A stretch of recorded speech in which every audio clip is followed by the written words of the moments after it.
I've got 10 attendees.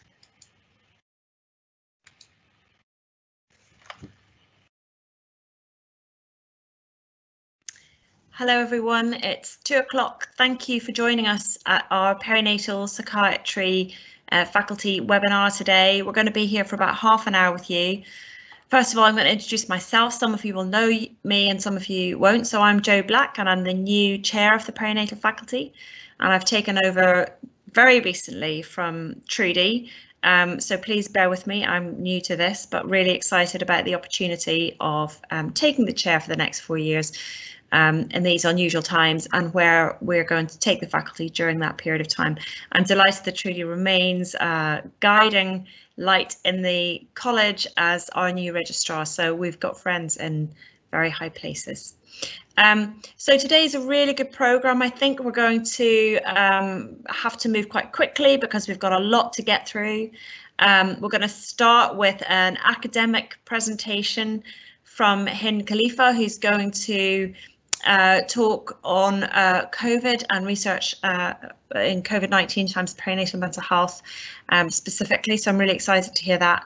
And then we're going to go on to regional updates from the devolved nation, so we're all up to speed with how we're getting on throughout the geography of our patch. So without further ado, because I want to make sure we can squeeze as much in as possible, I'm going to hand over to Hind, and then if you've got any burning questions and you put them in the chat, if we can, we'll get to them, but I think we're going to be really short of time, so please bear with us.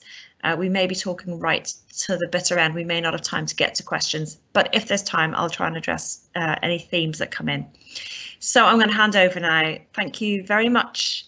Over to you, Hind. Thank you, Jo. So I am going to give a 10-minute research summary on COVID-19 and perinatal mental health. I'm going to give a very brief overview of epidemiology, pathophysiology and neuropsychiatric presentations, and then focus on the direct and indirect effects of COVID on pregnant women and their children, with some implication for our services. So in terms of epidemiology, unfortunately, as of yesterday, there were 13.3 million cases of COVID globally and over 500,000 deaths. And in the UK, as of yesterday, there were 450,000 recorded deaths, which amount to 1 in 8 of all global deaths, which is overrepresented compared to the UK population, unfortunately. In the UK, the biggest epidemiological study was published last week in Nature, and it confirmed what we know about risk factors. So the biggest risk factor for dying from COVID was older age. And I don't know, Kitty, I don't think the slides are moving. I'm only seeing the initial slide on my screen. I don't know what you can see on yours.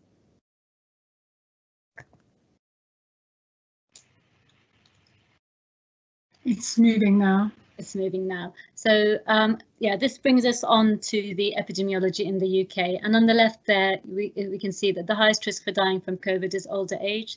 So in older men, about 1 in 7,000 men aged over 80 have died from COVID by the end of May. But in women of reproductive age, luckily it's a much lower incidence. It's about less than 5 in 100,000 of women. On the right-hand side is confirmation of the risk factors that were emerging out of clinical studies. So independently of each other, obesity, social deprivation and diabetes are associated with a doubling of the risk. And very worryingly, ethnic minority status, independent of all the other risk factors, is also associated with a doubling of the risk. And I note that these factors are overrepresented in our patient population. Just very briefly touching on the pathophysiologies, just so we can understand the clinical presentations. The summary from Nature highlights 3 important mechanisms that I've highlighted in red boxes. The first is direct invasion of the virus into cells via the ACE2 receptor. And importantly, this ACE2 receptor is not only present in the respiratory symptoms, which is where the initial symptoms are, but widely distributed throughout the body, including in the placenta and in endothelial cells. Whereas direct entry may cause the initial symptoms, it's thought that much of the later and more severe clinical manifestations are a result of the body's immune response to the virus, particularly in the bottom right-hand side, inflammation and thrombosis, which seem to set up a positive feedback loop. And this in turn seems to explain the very broad clinical presentation outside of the respiratory system, affecting almost all body systems, importantly for us, including the CNS. As you can see, the figure typically is of a man and he hasn't got a uterus, but separate pathology studies on placentae show that there's widespread among women infected with COVID, vascular malformations in maternal and fetal vessels, mainly thrombosis, with concerns about fetal health. I just wanted to say one thing about neuropsychiatric presentation. So in severely ill patients, these affect about a third. Neurological or neuropsychiatric symptoms affect about a third of patients, and a minority, 6%, have strokes, and a smaller proportion have neuropsychiatric presentations. But this national survey from the UK showed that whereas strokes mainly affect older people, half of those presenting with neuropsychiatric symptoms either immediately during an infection or some weeks or even months after even a mild infection are aged less than 60, including people of reproductive age. So just a reminder to us that if anyone presents with odd psychosis or other odd neuropsychiatric symptoms, even if they're not aware that they've had COVID, that's a possibility in their differential.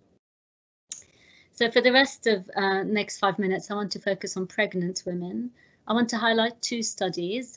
The first is a national UK survey, the UCOS study that was published in the BMJ. And it published the clinical characteristics of all 427 women who are admitted in March and April to UK hospitals, pregnant women with COVID. And the second study is a systematic review looking at all the literature of women, pregnant women infected with COVID globally up to mid-June, including that UCOS study. And actually that's a big proportion of the patients, but it had 2,500 patients. And I went through all the figures, but the bottom line is that the incidence is low, so 5 in 1,000 of all pregnant women were admitted. Only 10% of those needed ICU admission and only 1% died, sadly, but that's 5 in 100,000 mortality rate overall, which is similar to the non-pregnant population. And broadly speaking, mums and babies had pretty good outcomes. Some of the stillbirths and neonatal deaths were not even due to COVID and not above baseline. And only 5% of babies born to women with COVID had COVID themselves. And this is broadly reflected in the systematic review. So what this study did identify some important risk factors for having acquired COVID, so reflecting the general population findings, older age and being overweight, but importantly minority ethnic groups. And the really striking finding for me was that Black women were 8 times more likely to be admitted to hospital with COVID than white women. So an even bigger differential than in the general population. And again, these factors are overrepresented in our particular SMI population. So we really need to help our patients know what symptoms to look out for and to seek help promptly. But in summary, overall, COVID seems to have a similar severity and incidence in pregnant and non-pregnant women, and to have overall good maternal and neonatal outcomes. Really only about 3 or 4 globally case reports of vertical transmission and only 1 with solid pathology to support that.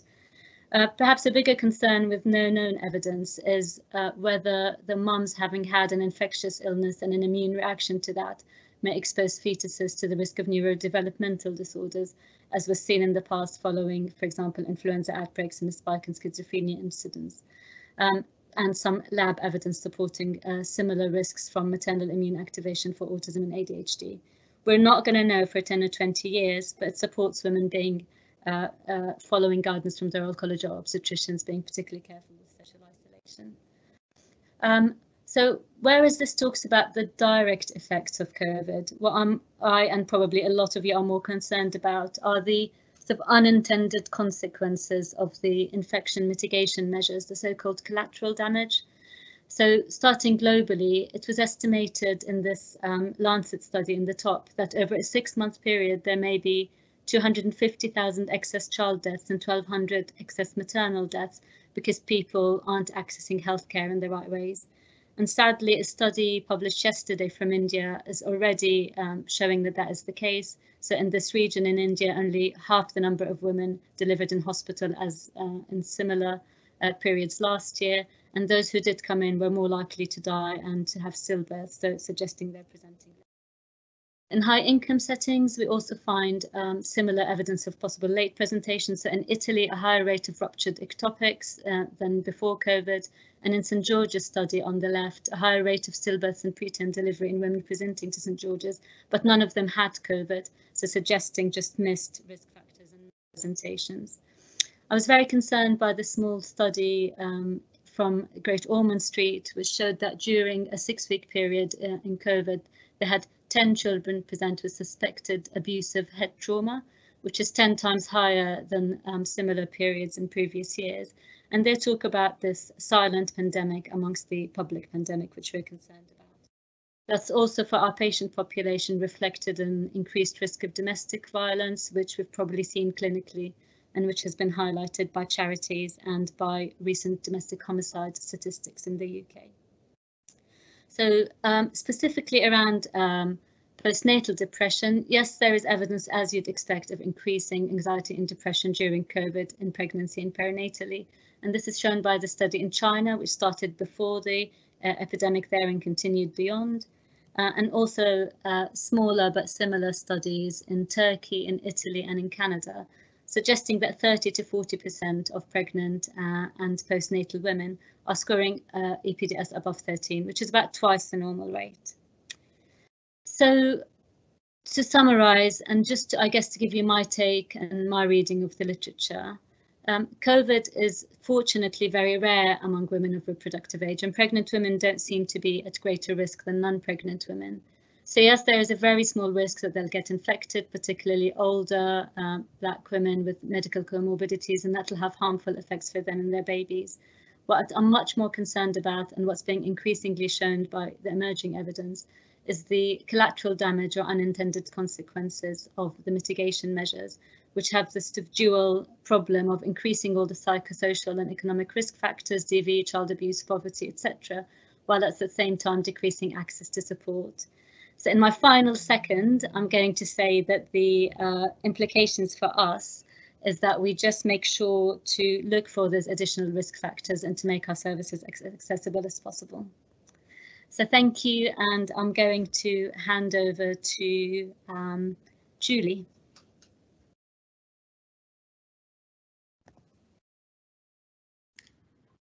Hi, Hind. Thank you very much. So I'm Julie Anderson, one of the psychiatrists from Northern Ireland. So I just want to give a quick update from sunny Belfast, which is actually sunny today, remarkably. So in Northern Ireland, our services are arranged a little bit differently. We have 5 health and social care trusts across Northern Ireland. And so far, up until recently, there's only been a small community perinatal service in the Belfast Trust. But good news is finally coming, and the Health Minister in his Mental Health Action Plan for Northern Ireland announced just back in May that there's going to be now recurrent funding, £3.6 million of recurrent funding for a community perinatal team in each of the 5 health trusts that we have here. And there will also be oversight is the wrong word, but also a regional group that will kind of ensure that the teams are set up and run in a similar way across the 5 trusts.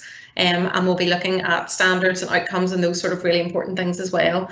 So at the minute we're at the stage of just getting the sort of local groups set up, local implementation groups, and the hope, it feels a little optimistic, but the hope is that we will have these teams actually up and running and functioning across the 5 trusts by sort of March or April next year. So it's been a long time coming, with a lot of campaigning and work that's gone into this by a lot of people over a number of years, but it certainly seems as though we're on the cusp of getting services across Northern Ireland up and running over the next number of months. The next sort of stage, obviously, we'll be looking at a mother and baby unit, and really as soon as we get the community teams up and running, there will be a fresh business case for a mother and baby unit in Northern Ireland that will be sort of pulled together and submitted. But that's the next hurdle as such once we get the teams up and running. So that's really just a very quick but fabulous update that I want to pass on to you all, and I'll pass over then to Sue from Wales. Hi. Gosh, that was quite rapid. So I thought I had another minute or so to psych myself up.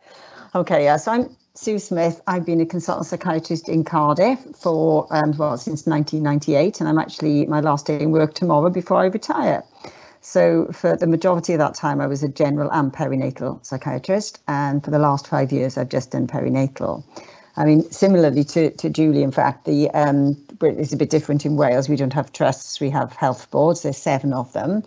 And until 2015, it was only really Cardiff and a little bit in Bridgend that had a perinatal service at all. And then the Welsh government, inspired by English government, decided to give money to Wales, but slightly differently in England, because it was given, everyone had to bid for it, as I understand. Whereas in Wales, the money was split between the 7 health boards, depending on population and number of births. And we benefited from that in Cardiff because we already had a service, and then we just had additional money on top of that. But all the other services in Wales also really quite quickly got from a standing start. And I think if there is enthusiasm, then suddenly money makes a big difference to that, because suddenly people could do things that they've been wanting to do for ages. So they developed quickly, and it's carried on like that. A bit of a stop-start manner, a bit of frustration. Now it is a bit more about bidding for money, and we have some places have had more luck than others.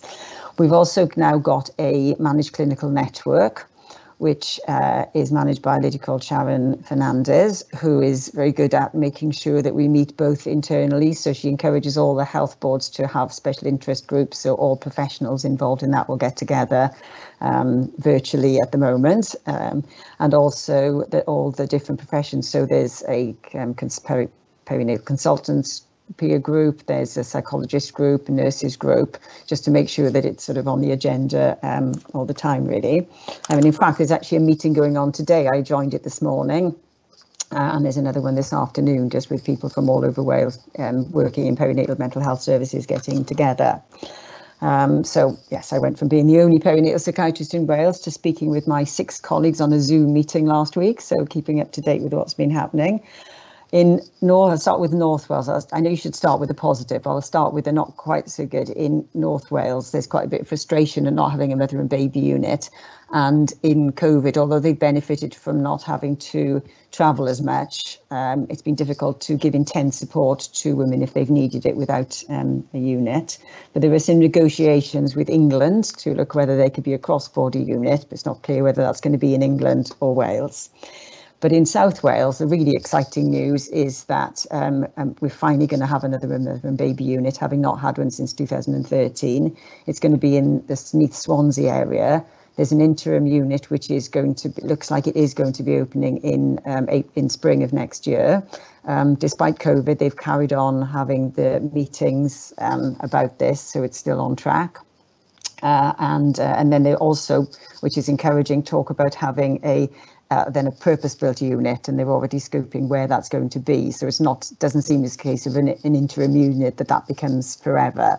So that's really encouraging as well. I mean, I think in COVID, the same thing as everywhere else, really, we returned to doing a lot more virtual meetings and virtual video and phone consultations, which overall seems to have gone quite well. We did